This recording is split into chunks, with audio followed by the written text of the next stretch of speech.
বলেন যে পেইড যেহেতু আপনি যেহেতু টাকা পান সেহেতু নেগেটিভ হলেও পজিটিভ বলতে হয় কিছু কিছু ক্ষেত্রে। আপনি তো মানুষ তাই না? মানুষ তো অবশ্যই।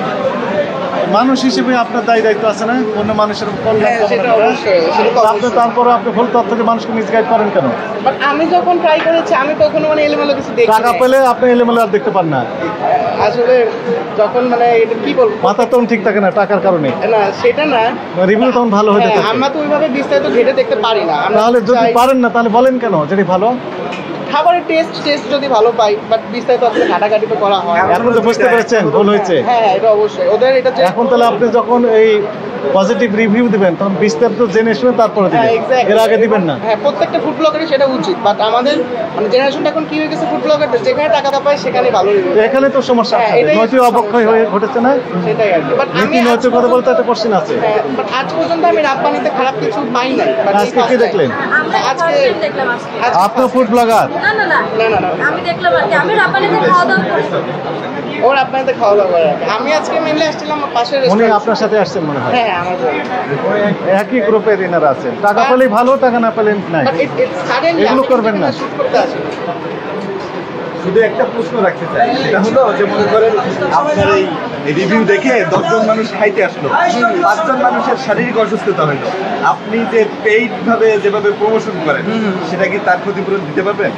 তা সেটা তো কখনোই সম্ভব না, এটা অবশ্যই। এটা আসলে ভুল হয়েছে, এটা ঠিক। আসলে আমরা তো ঘাটাঘাটি করে দেখি না, সত্যি কথা বলতে গেলে।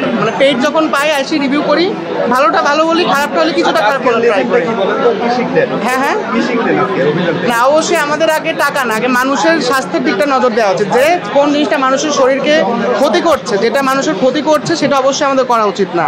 আর যেটা মানুষের স্বাস্থ্যের জন্য ভালো, যেটা অথেন্টিক, সেটা রিভিউ দেওয়া উচিত। টাকা পেলে যে বিক্রি হয়ে যেতে হবে, ইটস নট লাইক দ্যাট, এটা করা উচিত না। ফুড আপে আমার সমস্যা না, আপনার মানে তাদের উদ্দেশ্যে না, প্রত্যেকটা ফুড ব্লগারের হিসেবে আমি বলবো যে এখন বড় থেকে ছোট যে কয়জন ফুড ব্লগারই আছে, পেমেন্ট পেলেই তারা কি রিভিউ দিয়ে দেয় যে খুব ভালো, ভালো না হলেও ভালো বলে রেস্টুরেন্ট কর্তৃপক্ষে। রেস্টুরেন্টের ওনারের কারণে ভালো না হলে বলে এটা খুব ভালো, এটা খুব টেস্টি। এটা আসলে করা উচিত না। আমাদের আগে যাচাই বাছাই করা উচিত, ফুডটা কেমন, টেস্ট কেমন। প্রয়োজনে আমরা পেড রিভিউ করবো না, আমরা নিজেদের পকেট থেকে টাকা দিয়ে কিনে খাবো।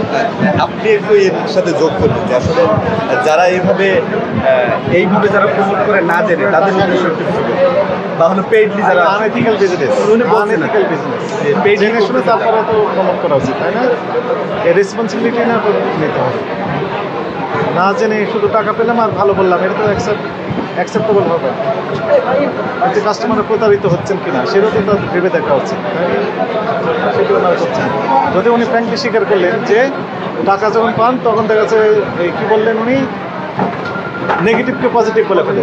নেগেটিভ থাকলেও পজিটিভ বলতে হয়, কারণ টাকা পেয়েছে।